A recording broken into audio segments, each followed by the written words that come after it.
Assalamualaikum warahmatullahi wabarakatuh.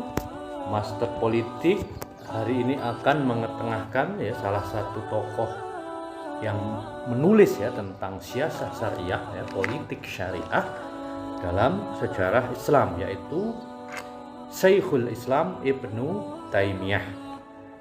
Beliau ulama jihadis, bukan hanya ulama yang menulis kitab, mengajar, tapi juga berjihad melawan pasukan Mongol.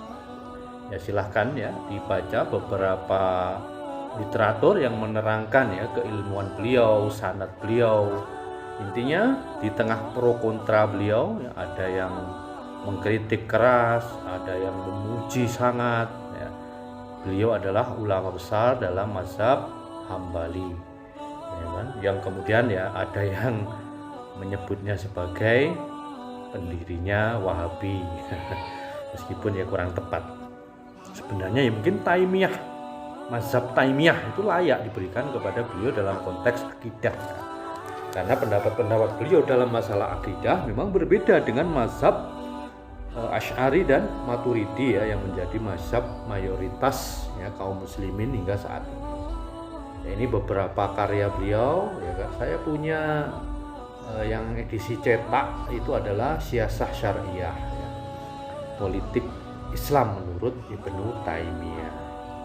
Di kalangan aswaja yang di Indonesia diwakili oleh Nahdlatul Ulama, beliau banyak dikritik, bahkan dituduh akidahnya musyabbih, menyerupakan Allah dengan makhluk. Tapi alhamdulillah saya punya kesempatan mengkaji pemikiran beliau dari ormas kelompok Islam yang lain, diantaranya dari INSIS, dari yang dituduh Wahabi sendiri. Memang terlepas dari pro kontra, terlepas dari kritik kepada beliau, karena beliau juga banyak mengkritik dalam tulisannya. Beliau adalah ulama mujtahid yang besar, yang karyanya diakui, dirujuk, bahkan dikaji di universitas-universitas di dunia Arab maupun di Barat.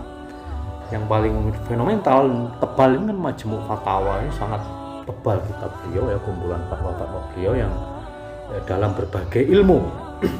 Tapi fokus beliau saya tokohkan di akun ini sebagai tokoh politik Islam, sebagai ulama politik syariah yang memang karyanya nanti sedikit banyak akan kita kaji, akan saya rujuk sebagai salah satu khasanah peradaban Islam, bagaimana beliau di masanya ketika sebagian wilayah khilafah itu ditaklukkan oleh bangsa Tartar, bangsa Mongol.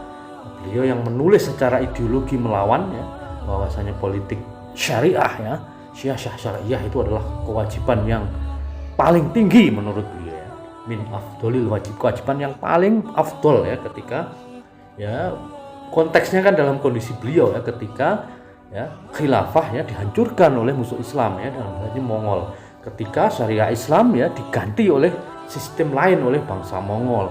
Kan hampir mirip dengan kondisi kita sekarang Syariah Islam telah diganti oleh para penjajah barat dengan hukum demokrasi, kapitalisme yang sekuler, menolak peran agama dalam kehidupan politik. Tidak kurang, malah kemudian syariah Islam, khilafah Islam dikriminalisasi, dijadikan ajaran seolah-olah setan, padahal ini ajaran Nabi yang sangat mulia. Wallahu a'lam bishawab.